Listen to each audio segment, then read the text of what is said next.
Bonjour chers amis, bonjour les abonnés. Suite à ma vidéo du dimanche dernier, j'ai reçu beaucoup de doléances pour Dr Ida Goudoussou Adjeli. Donc elle a accepté de nous recevoir et répondre à nos questions. Bonsoir docteur. Bonsoir.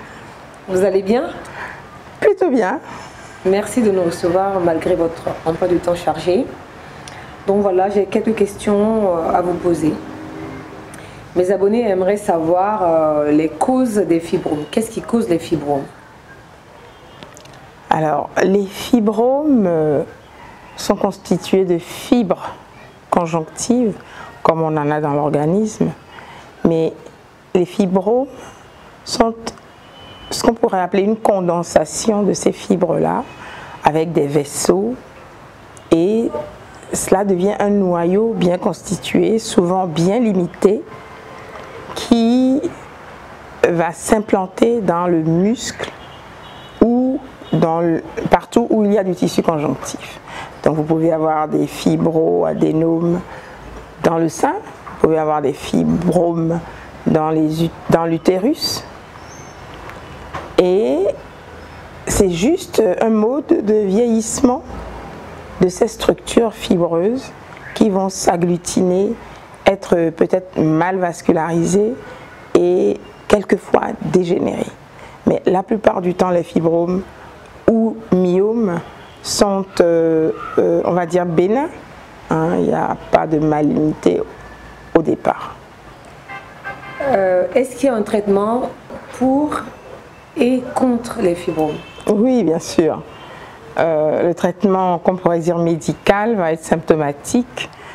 La plupart du temps, les femmes saignent un petit peu n'importe comment. On appelle ça des ménométrorragies. On ne sait plus quand ce sont les menstrues, quand c'est les hémorragies. Et donc, on va faire un traitement symptomatique.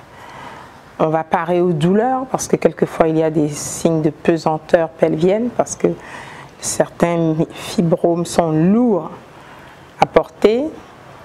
Donc, on va donner des antalgiques pour soulager ces douleurs.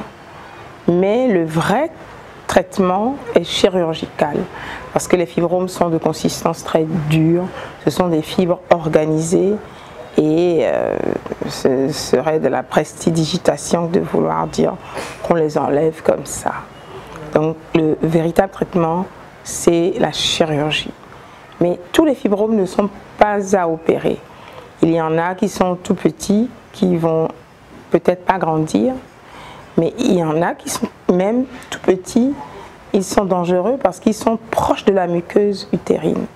Et donc, au moment des règles, lorsque l'endomètre, la muqueuse utérine, se décape, cela déshabille le myome qui saigne comme un robinet. Et donc, ces femmes-là deviennent anémiées. Ces fibromes-là, il faudra les enlever. Donc tous les fibromes sous-muqueux empêchent véritablement les femmes d'avoir des grossesses sans problème. Là aussi, on va pouvoir les enlever. Les myomes qui sont très gros, qui sont compressifs, on va également les enlever. Par contre, il y a des fibromes qui sont intramuraux, c'est-à-dire qui sont in situ dans la muqueuse utérine, dans la musculeuse utérine, qui ne gênent pas vraiment. Bon, on va les laisser, surtout si la femme est proche de la ménopause. On va dire à la ménopause, tout est privé d'hormones et donc les myomes, comme l'utérus lui-même, tout va se rapetisser et ça ne sera peut-être plus aussi dangereux. Donc il y a des circonstances particulières où on fera un pronostic pour la part du traitement chirurgical. Comme dans mon cas, d'ailleurs j'avais parlé de vous indirectement dans mon livre où je disais que je me suis fait opérer à Lomé par ma tante et tout, en parlant de vous. Et en effet, moi, tu m'avais enlevé au moins quand même une quarantaine de fibromes. Oui, on en avait exactement 43. C'était épique et fastidieux. Mais il faut enlever jusqu'au plus petit si c'est possible, surtout lorsqu'on est dans une demande de procréation. Parce que lorsqu'on en laisse, qui sont même petits, très rapidement, ils peuvent regrossir. Donc c'est un monitorage à faire après pour essayer d'obtenir rapidement gain de cause. D'accord. J'ai une abonnée qui m'avait demandé est-ce qu'il y a une différence entre kyste et fibrome? Oui, alors le kyste est, on va dire, une poche remplie d'eau ou d'une substance quelconque, d'accord? Et qui parasite ou qui s'insère aux dépens d'un organe et de sa paroi ou à l'intérieur de l'organe en question. Vous pouvez avoir un kyste rénal, un kyste ovarien, mais c'est complètement différent du fibrome qui, comme je l'ai défini, surgit à partir des tissus conjonctifs insérés dans des systèmes plutôt musculaires ou fibreux. Donc le myome ou fibrome s'intéresse à l'utérus et les kystes, pour ce qui est de la femme, s'intéressent aux ovaires. Voilà. Donc quand on parle de kystes, on parle des ovaires. Et quand on parle des fibromes, on parle de l'utérus. Et ça, c'est une confusion que beaucoup de personnes font, effectivement.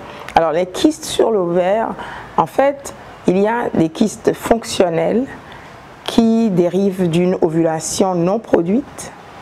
J'entends chaque mois, les femmes sélectionnent un follicule dans leur ovaire qui va grandir, puis au 14e jour, produire l'ovulation.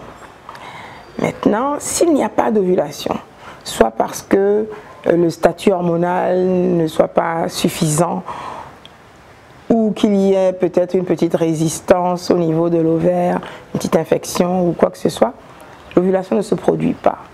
Mais le follicule avait tellement gonflé qu'il va rester là, attendant le déclenchement des perturbations ou enfin les issues d'hormones, parce que l'hormone progestative, ce qui est sécrété, qui va l'entretenir, à un moment donné doit s'effondrer pour que le kyste puisse se réparer. Et là, vous avez des kystes donc fonctionnels qui vont disparaître au cycle suivant. C'est complètement fonctionnel. Ça dérive de la fonction même de l'ovaire. Et donc souvent je dis à mes patientes, dès que vous entendez kyste, vous êtes complètement affolés. Mais non, il y a des kystes fonctionnels, de par la fonction même de l'ovaire. Maintenant, il y a des kystes qui sont organiques, qui seront pleins non plus d'un liquide simple, légèrement jaunâtre, qui ressemble un peu à du sérum coloré, mais qui vont être pleins d'une substance muqueuse, un mucus un peu élaboré. On appellera ces kystes-là des kystes mucineux organiques. C'est-à-dire que ce liquide ne va pas se résorber facilement. Il faudra peut-être aller opérer.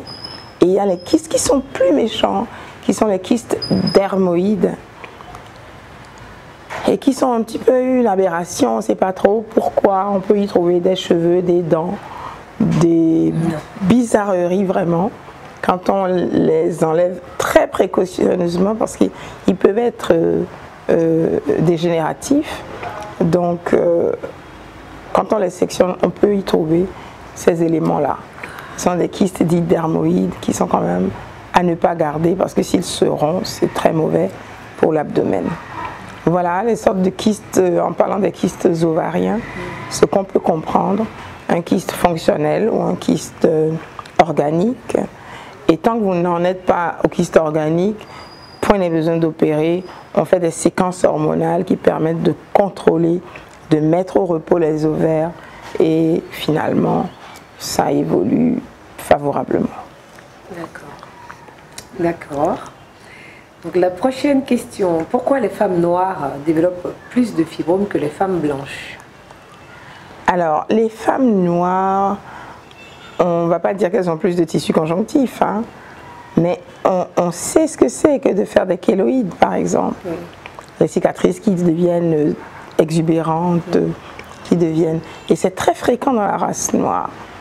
Donc, ce processus peut-être, ou alors est-ce un facteur d'alimentation, mais on sait que même aux États-Unis, les noires américaines font plus de fibromes et des plus gros fibromes que dans la race blanche.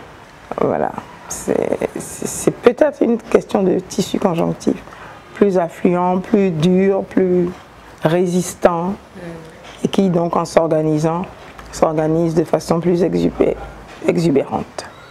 Il y a des femmes, il y a certaines femmes noires, j'ai lu récemment sur les réseaux, ce sont des femmes qui militent pour la consommation de produits locaux, et sur leur page j'avais vu qu'elles parlaient des fibromes et elles disaient que ça provenait de la soude qu'on trouvait dans les produits, dans les défrisants. Mais il n'y a pas d'études qui... Il n'y a pas d'études, il faudrait faire des études randomisées, bien étudiées, en double aveugle, pour voir vraiment si certaines femmes réagissent. Bon, c'est vrai que c'est la race noire qui la plupart du temps se défrise. Oui. C'est possible parce que on pense bien que ces éléments-là sont des éléments toxiques, hein, que ce sont les toxines qui s'accumulent préférentiellement dans tel ou tel organe. Mais encore faut-il le prouver.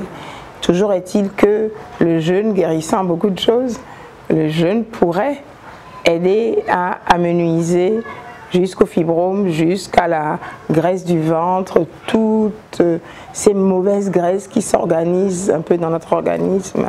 Eh bien, si on apprend à les digérer, on peut retrouver la forme. D'accord, le jeûne, très intéressant.